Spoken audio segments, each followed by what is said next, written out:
Sony Receivers, several receivers actually.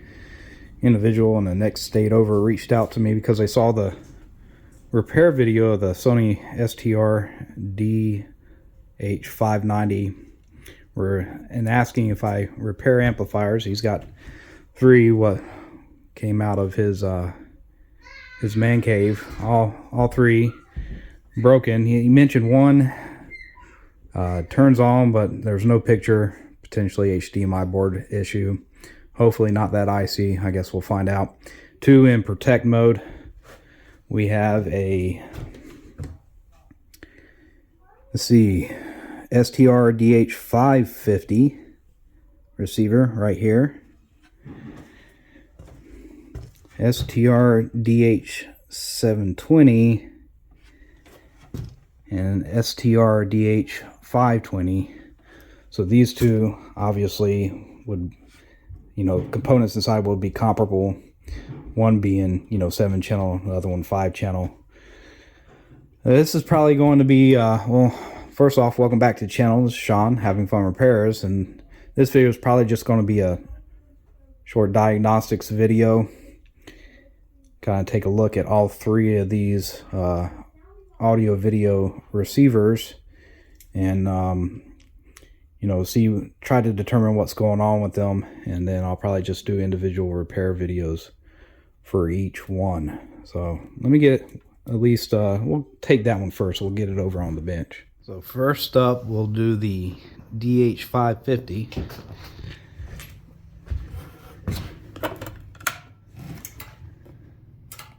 All right, let's turn it on. See if we get anything.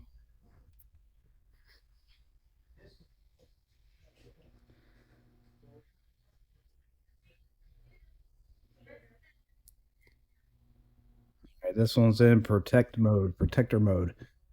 Okay, so let me hold down this button. We'll try to do a hard reset on it. I think it's done by holding this down. Might have to look it up. Yeah, clearing, cleared. Let's see, we'll go back. Yeah, back into protect mode.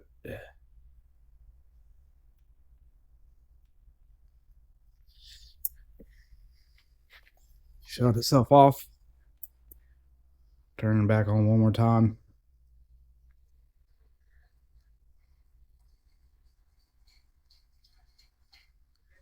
Yeah, that one's going to be protect mode. Yeah, I'll just go ahead and kill the power on that. Verifying issues. Let me kill power over here. And we'll take off the cover real quick. Again, I'm going to check for common problems. Emitter resistors on the resistance test.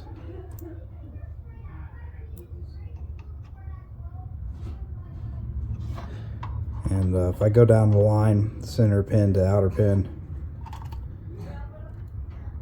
they appear like they're going to be the same. So I'm not going to bore you with all this. I'm just going to finish this out. We'll move to the next thing. For our Darlington transistors and what would be feeding these emitter resistors, I'm going to check the MN2488s first. Base to collector, base to emitter.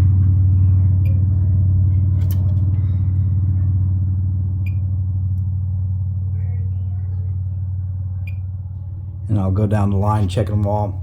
If I see anything wrong, I'll come back and show you. And now the MP1620s. Again, base to collector, base to emitter. And if I see anything that look weird, I'll come back and let you know. And nothing too exciting came from those tests, so we're gonna check the center pin. See if we have any turn on.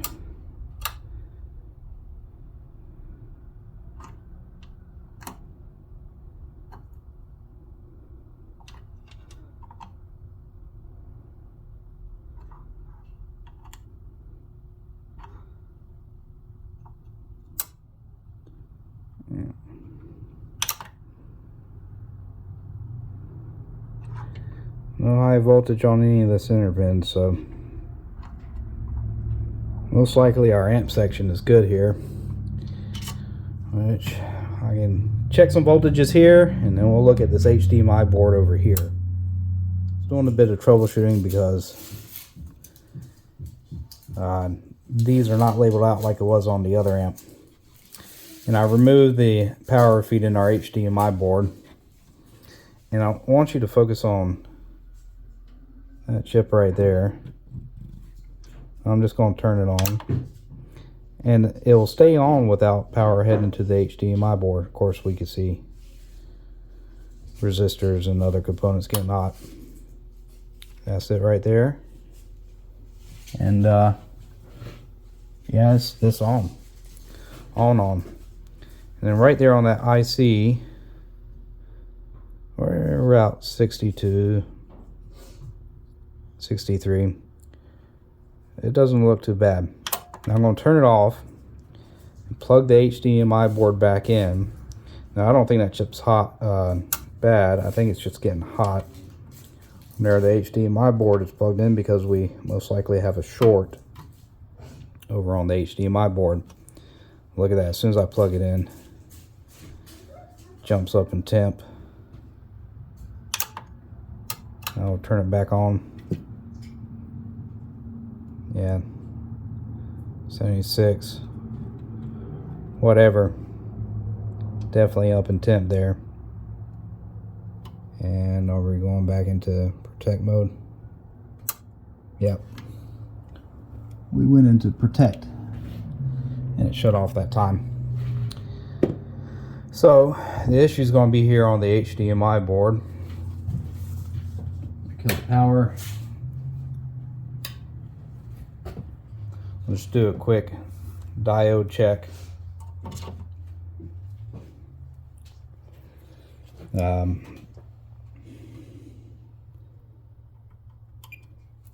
Is that ground plane? No, not. Alright. Let's see, we got a cap here. Not shorted.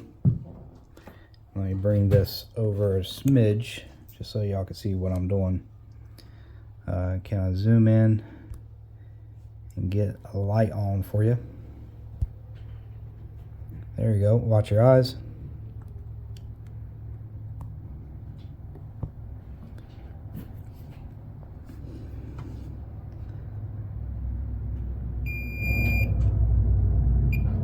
No short there.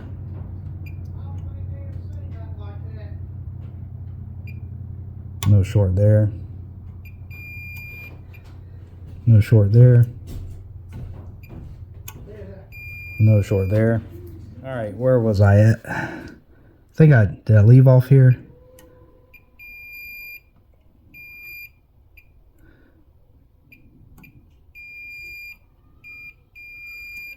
Wait a sec. Oh, that's good. This one's bad. I got short across both sides of this cap.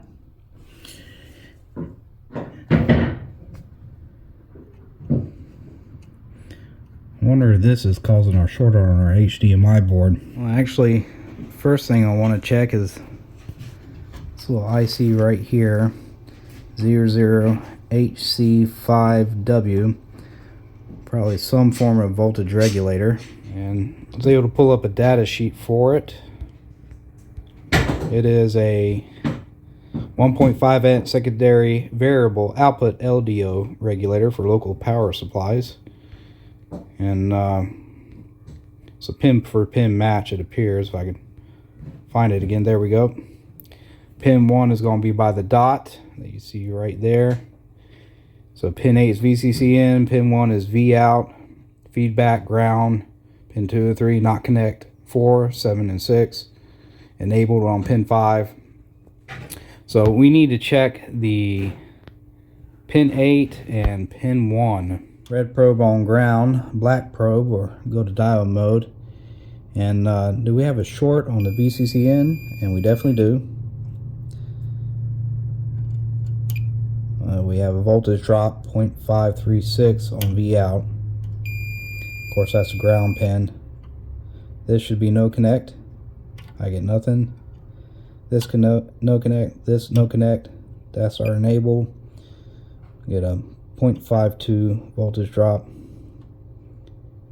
And then our feedback 0.622 voltage drop. So I'm thinking maybe it's just this cap, it's not this IC that's the issue. I'm going to try to remove that to see if that short is still on the board or not. Well, I got that little itty bitty tiny cap removed right there, and kept the board pretty clean. So let's check it with the multimeter. Again, red probe on ground, black probe will do the probing. And this should be our ground pad, and it is. Is the positive pad still shorted? Yeah, it is. So our VCC is shorted. So now we got to remove this cap right here and try again. Or sorry, this IC. And we will try again. Okay, got that voltage regulator removed. Let's see, do we still have the short? And we do. So at this point, I'm going to take the board out. Let's remove these cables. And just make sure. Oh, hold on a second.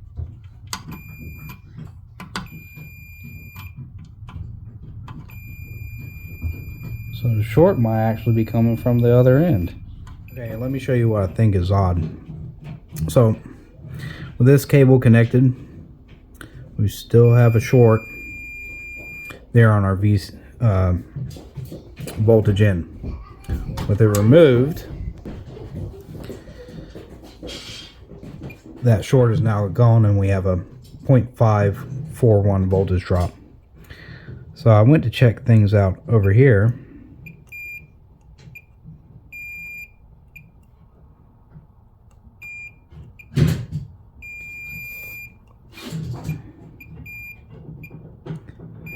And I was getting an issue with these caps with it plugged back in.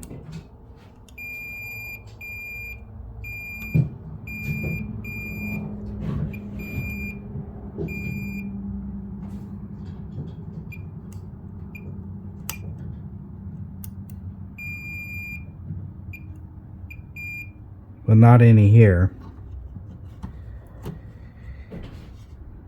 Of course, when I unplug this cable again this direction,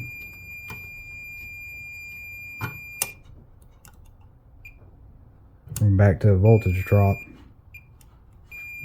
and no shorts. So I think the striped one is a ground.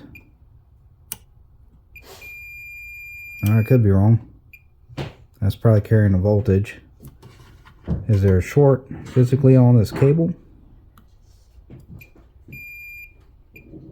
Nope. Is there a short here? So this is showing center pin ground. Outer pin's not ground. Top pin ground. Center pin voltage drop. There's probably some kind of switching going on between here for this voltage regulator. Alright, so I've had enough playing around with this thing trying to figure it out. I was able to find a schematic, several service manual online, and we're actually going to check this connector right here with it unplugged, see what's going on, because it didn't make sense to me with this IC right here heating up, these over here removed, that the flip-flopping on that voltage, it really just doesn't make sense to me. When I look at this, all indications seem to go to this IC, but I want to check a few things. So the first thing we're going to do is we're going to check these pins here all the way down for voltage to see if we are getting what we have here. Of course, the first three pins are what's feeding this board, so that's primarily what I'm concerned with. 6, 3.3, and 2 volts. Of course, some of these are jumpered over to other pins. As you can see, our 6 volts goes to pin 8 as well. 3.3 is also going to go to pin 7. The 2 will also go to pin 6. So that's going to feed this main PCB down in here as well. Because this is our DC to DC board here, and I really don't believe this right here is what's causing a failure over here. I think it's something on here. So let me get set up here real quick. Okay, and let's just probe these first 3 pins on DC. And we need to turn this on. Of course, with this unplugged, it stays on. Alright, so we got our 6 on pin 12. We have our 3.3 on pin 11.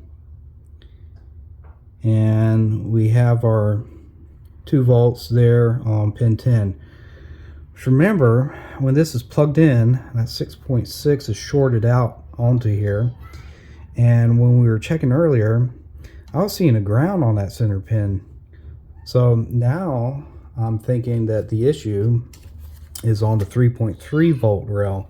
Let me turn this back off real quick. There we go. And I'm just going to put my red lead now on ground and just swap out this onto the black lead. So we're going to go to diode check. And you know, that's measuring as it should. But it appears our short is actually on a 3.3 volt rail. Let's go to resistance. Yeah, 0.8 ohm short. 5, 6. So yeah, we basically a direct short to ground. So there are several things that are in line on this one. We have immediately following this pin, we have a little filter capacitor here on the board.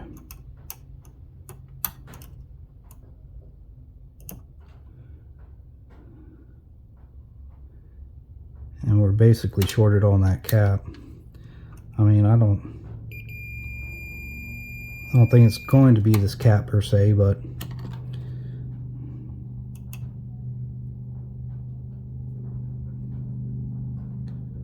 that's pretty low resistance. I don't think it's going to be that cap. I think it's going to come from something else.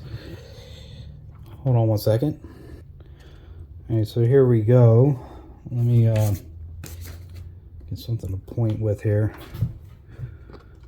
I've got this upside down. So here goes our 3.3 volts coming in. Here goes that cap we just checked right here. Okay, that's going to come in. And we can see that we have a capacitor 3567 here, 3566 here. But we follow this up.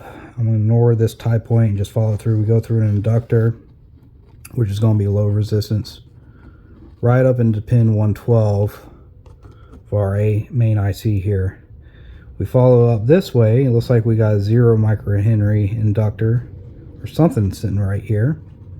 Tie point again going to our IC. Follow it all the way up and over. We got a 0 ohm resistor sitting here. And we're tapped off capacitors going to this rail, so it's decoupling.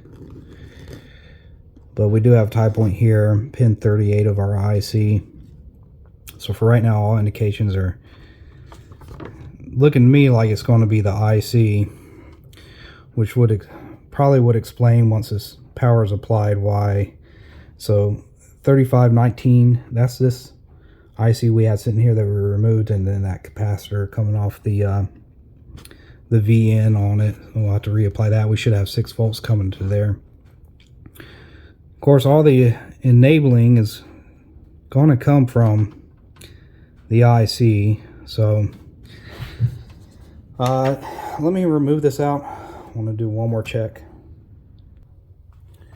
Okay, I want to look at these two caps sitting right here. That is C3566 and C3567.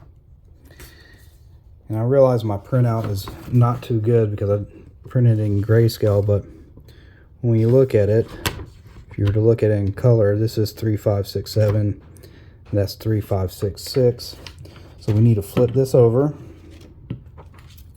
just like this. So 6667, 6667, and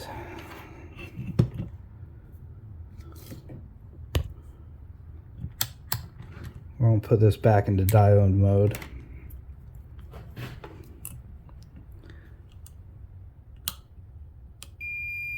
And ground there. Ground there is fine. Let's measure from the top.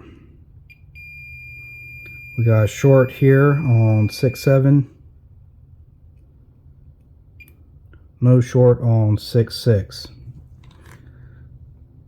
Now, I don't think it's going to be the cap, if I'm being honest.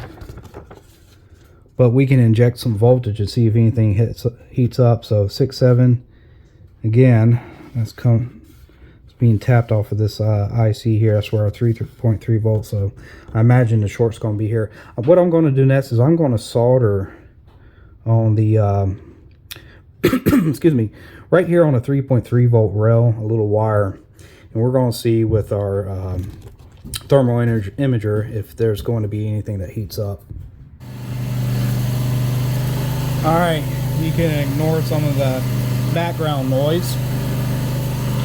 Got my DC power supply set up for 1 volt to draw a little bit over an amp, and we're just going to monitor this board here,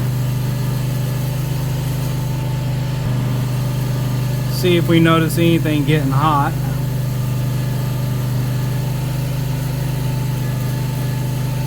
I'm primarily going to focus on this IC, and there we have heat coming right in there. Nothing else really getting hot at all. So let me disconnect that. We're just going to mark that one spot. Put a little dot there.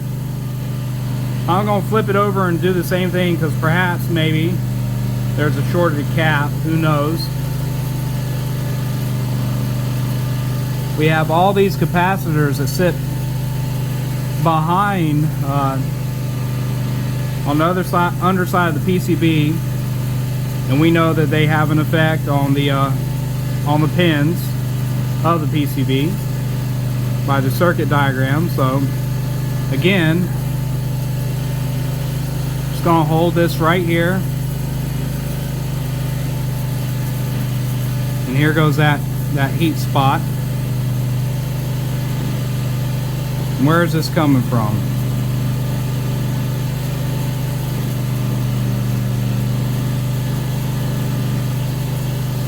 Somewhere right in here. It looks like this cap right here. We got another short heat spot coming from right over here.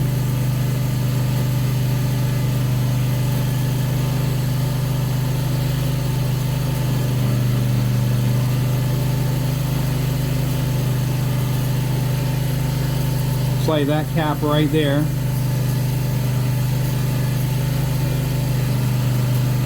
So perhaps we get lucky and I remove these. I'm going to check these caps really quick with my multimeter. Perhaps we get lucky, we remove a couple of them. Maybe the short will be being caused by one of those caps.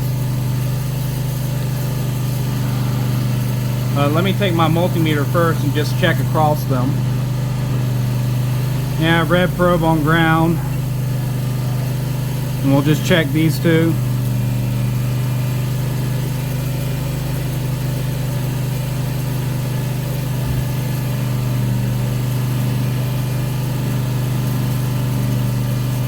Yeah, short across both of those. And here goes the one over here. Short across both of those.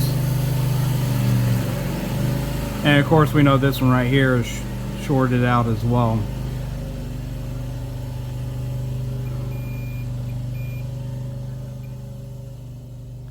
Kind of want to look up and see well, those capacitors, where they're at in the circuit diagram.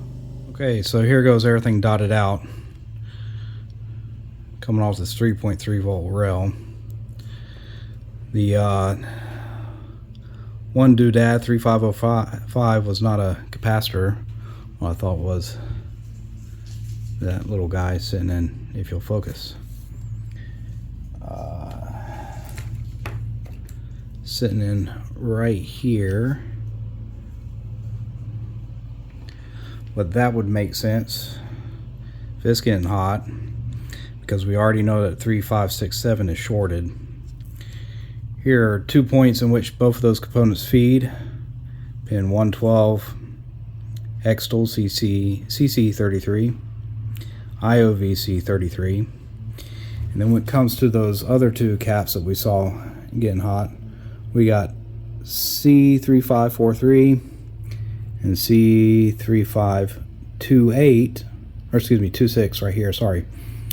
And that feeds AVDD33 and AVDD33, both on this side. And those would be these two caps right here and right here. We saw the IC get hot in the middle, but we can look at this pin diagram to figure out what those are. Pin 19, power supply terminal 3.3 volts, so that makes sense. 38, power supply terminal 3.3 volts, so that makes sense because that's what our short is on. We have 112, power supply terminal 3.3 volts, it's going to the crystal. And we have 123, power supply terminal 3.3 volts. So everything is basically shorted out on the 3.3 volt line, and I feel it's coming from the AC. But who knows? Maybe we can get lucky. Let's prove this. Okay. What I'm going to do is I'm going to remove those affected capacitors, because those are the most likely component that are bad. What is essentially, if we scroll up,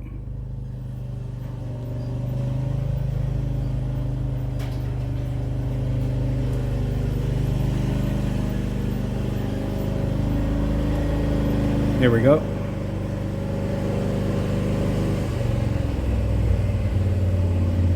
What is essentially those two caps that we saw up here,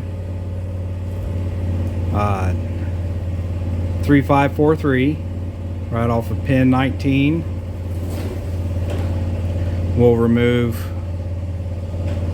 38, pin 38, so that's C3526. And we'll also take this electrolytic off 3567. And potentially 3596 coming, that 0.1 microfarad coming right off of the 3 volt pin feeding in. So 4 caps we can remove, and we'll see if they're still shorted. Off camera I removed our electrolytic, what is sitting right there. Tested. Can't replace that one. I'd have to swap it out with a different one. Removed these 2 caps as well. Tested, still shorted. And then right now, what is essentially a itty bitty thing sitting right there. Remove that from right here on the board. I had to use a soldering iron on that one because it's just too close to that connector. just in case it happened to be that one. And yeah, we're still shorted. Still shorted on 3.3 volt rail. So I can say without a doubt, definitively, our issue is this IC right here. Alright, so here we go. That first one troubleshot. There's the issue. 3.3 volt rail short from HDMI board. And that HDMI chip SIL9573 CTUC IC. On to troubleshooting some other ones. Alright, with the last Sony out of the way, we're now going to check our STR-DH720. Got a little bit of current draw.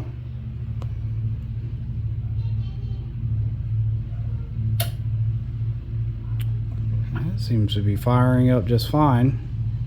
Alright, might need to hook this one up to the TV to get it tested, but we'll take the lid off and at least check the amplifier section. It's not showing me really any issues. Let's swap it out for the other one.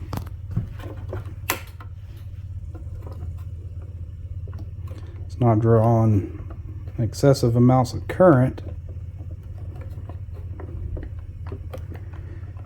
Come on now.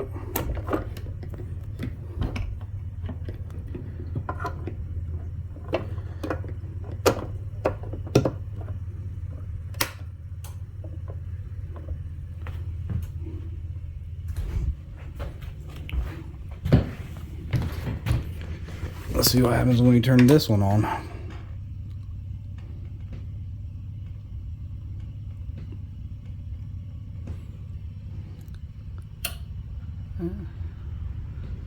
Not drawing too much current.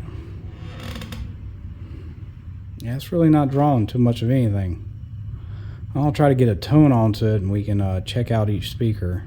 Alright, so just like before, I went through and diode checked all the Darlington transistors, resistance checked all the emitter resistors. So we're gonna power it up and do a voltage check on the center pin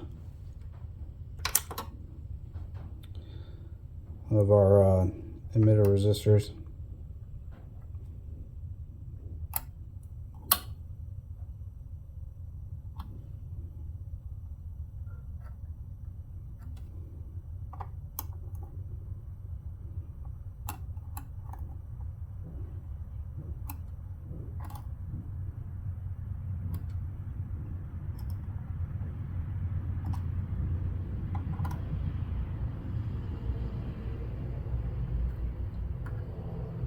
Yeah, and they're all reading exceptionally low DC voltage. So I don't think there's any issue in the amplifier section, and of course it's staying on. Let's see, do we have 6.4 here? I see 4 volts. Oh, excuse me, positive 4 volts. That's pin 6. Pin 5 will be 4 volts. We got that. Pin 4 should be a ground. Pin 3 should be another ground. Pin 2 should be 6 volts. We have that. Pin 1 should be 6 volts. And we have that. Okay. Then moving over, let's see. Do we just have something on these pins?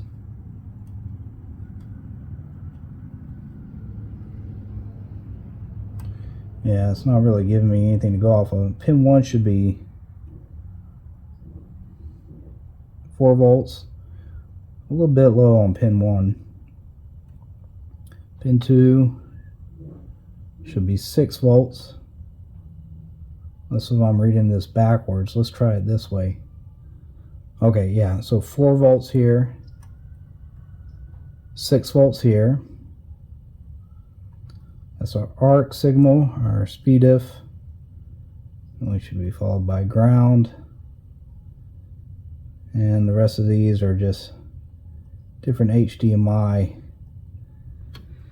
connections. So I'm not sure if there's an issue on this just yet. Turn it off for a second. Get out my thermal imager and just see if we got anything heating up on our HDMI board over here. And just as before, I bet we have an HDMI problem. Not too concerned with anything down there, but watch this. As soon as we turn it on, watch that HDMI processor. There we go. Got short right in the center of it. Now, this over here is getting a tad bit hot as well. Right in the center. What is that? Yeah, that IC.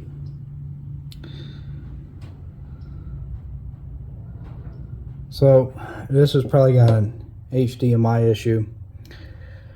Means we need to hook it up to the TV to see if we get anything. Well, I got the Blu-ray DVD player hooked up and the TV coming over here, pulled from this Onkyo down here.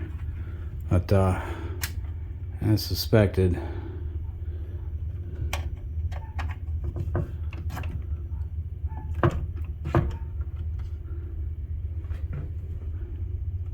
no signal, which definitely means that you gotta ignore this. That's just a thing the TV does when it's not getting a signal from the receiver. I'll just turn this off, turn it back on, go from TV to Blu-ray DVD player. Weak or no signal, and yeah, nothing. So that's going to be that IC again right there, Silicon Images. This one looks like, I have to go back and check my memory. I think that's a slightly different part number. So on to the next one, I suppose. And just so you have confidence that I'm not making anything up, DVD player, TV hooked back into here, working just fine.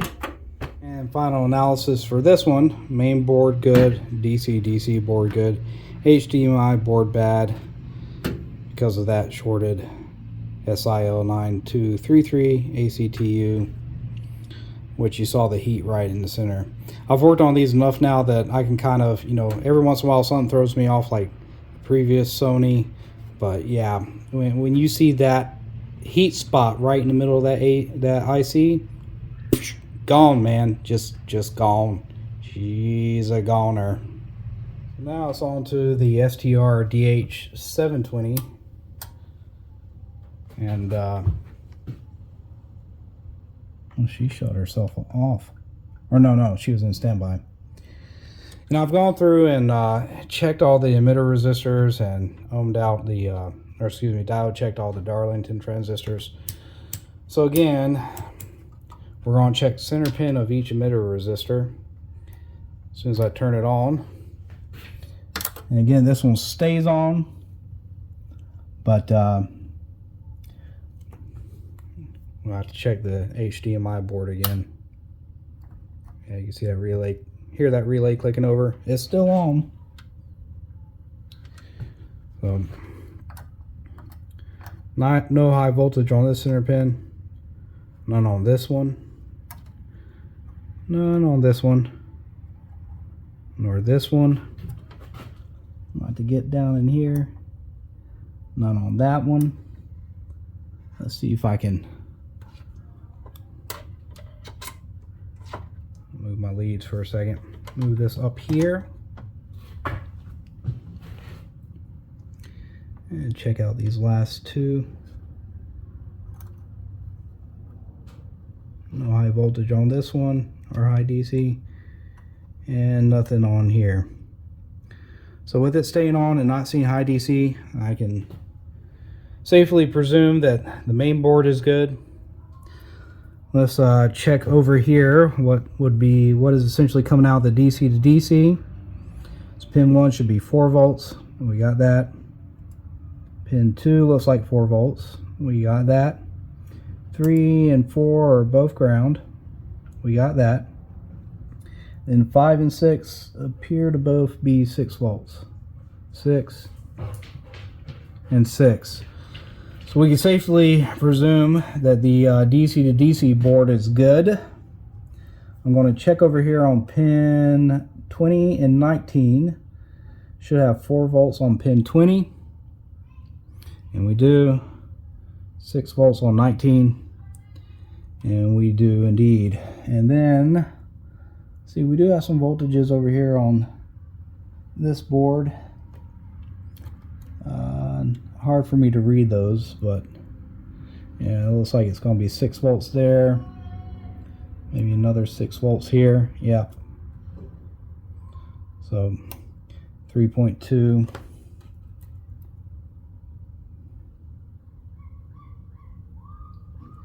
Yeah, these are appearing to be good. So let me turn this off for a second. And again, we're just going to be taking my thermal imager and putting it to this HDMI board here and just seeing what occurs when this thing turns on.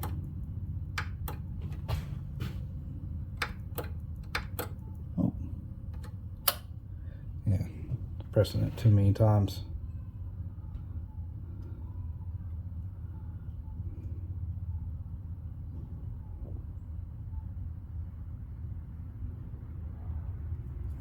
Okay, so not seeing, maybe just a smidge of heat, not a whole lot of heat here. We do have some heat on this IC and some heat on this IC.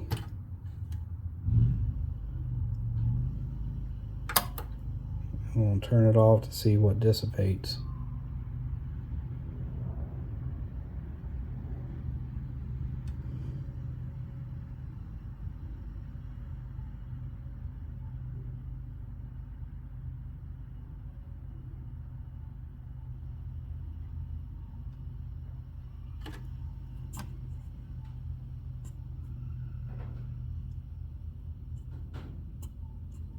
Yeah, that guy's definitely getting hot. Yeah, I feel it's going to be something to do with this IC here. It could be wrong, but let's at least put it up on the TV to see if we're getting any image. Okay, and we're gonna run through this one more time. TV hooked up, Blu-ray player hooked up. Let's turn the TV on. Receiver turns on. Weaker, no signal.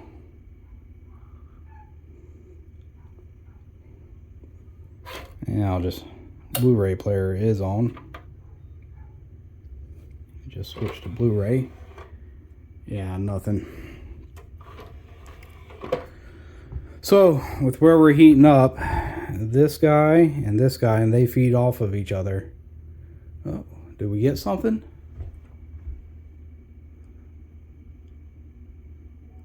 We might actually have a working one. Ah, so this one is working. Well, let's get some speakers hooked up then and see how it does.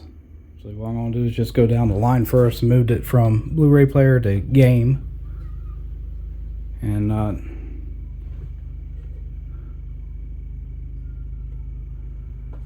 yeah, it seems to be fine. I'll switch it over to, what is this? SAT cable TV.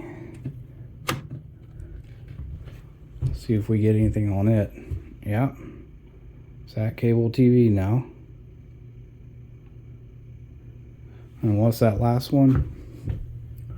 Video 1. Okay. Video 1. I think this guy's might just be good. Yeah, we got video there. So I need to test it out with some speakers. This one might be fine. It might just need it to be unplugged for a little while. Right, so what I'm going to do, and what I've done is I've just unhooked this speaker right here, this right one from the bottom one. Right now I have it hooked into the center channel output, and I'm just going to go through and check each channel. Shouldn't be too difficult. Now we got right channel hooked up, sound. Left channel hooked up, we got sound.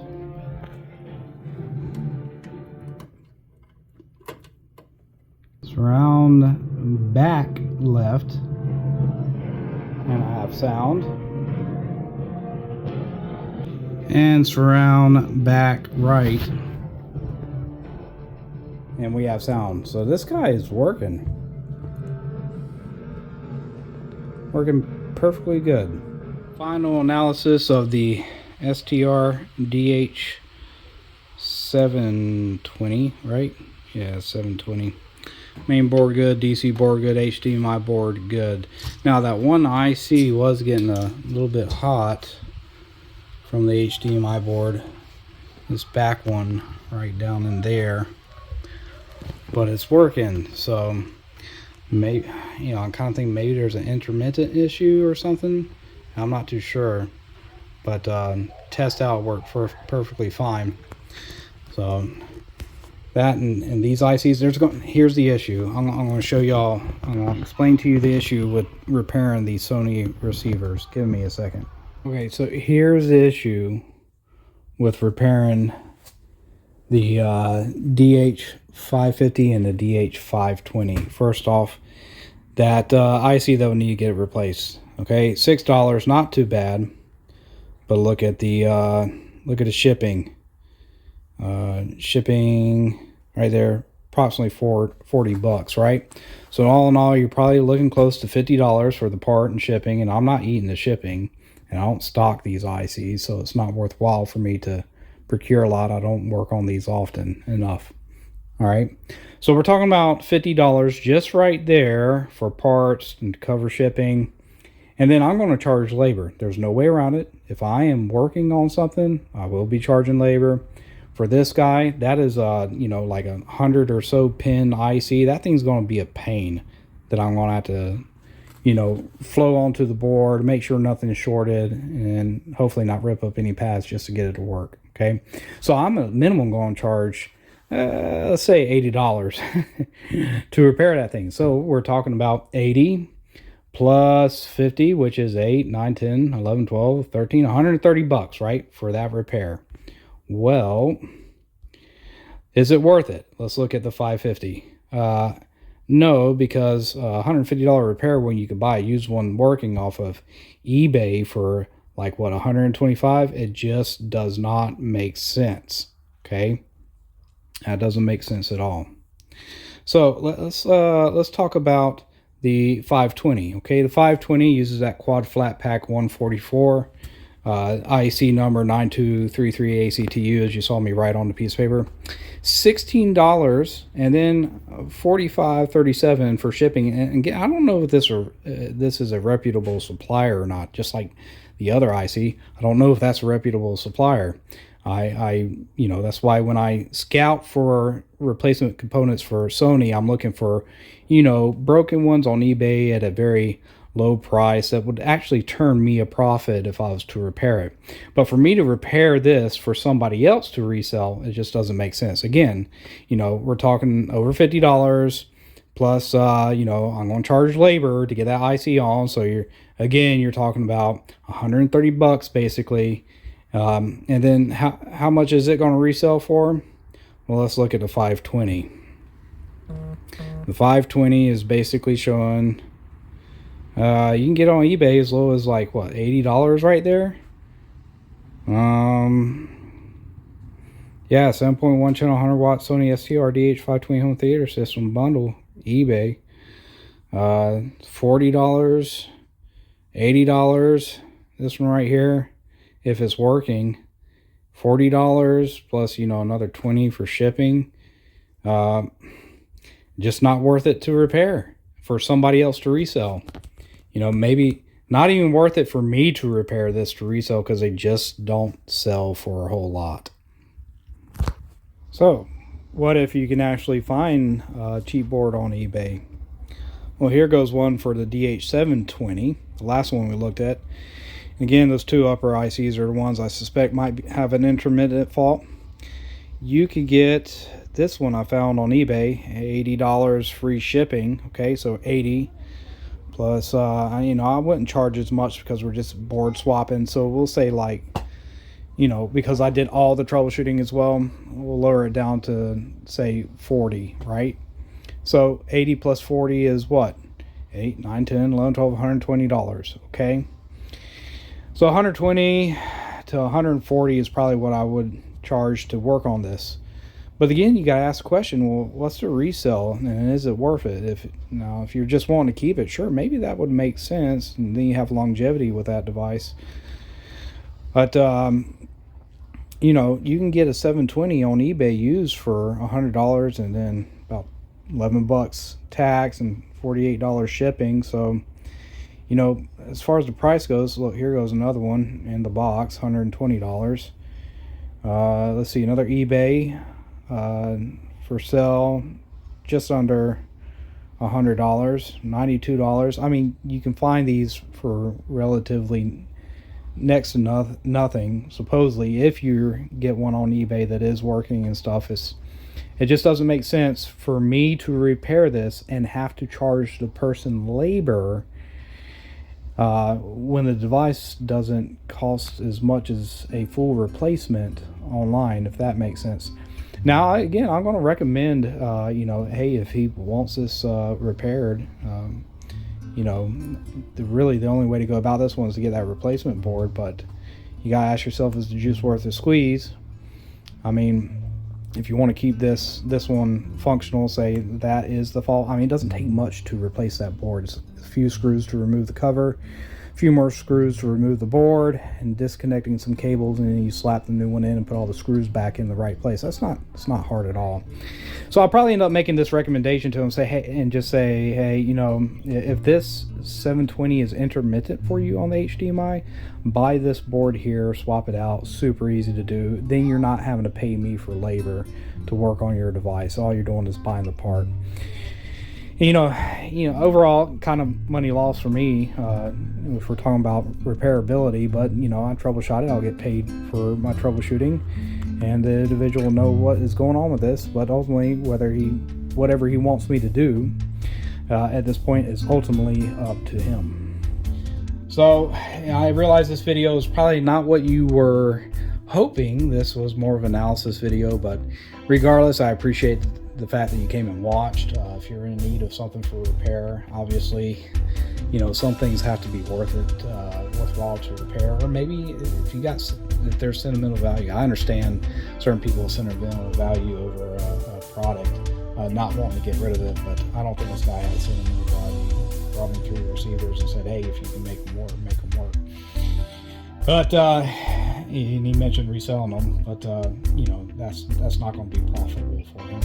Anyways, I'm rambling.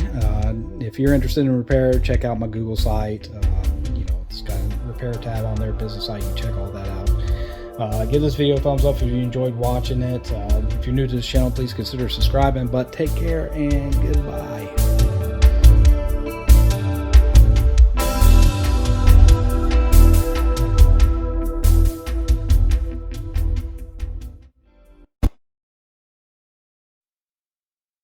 Bart?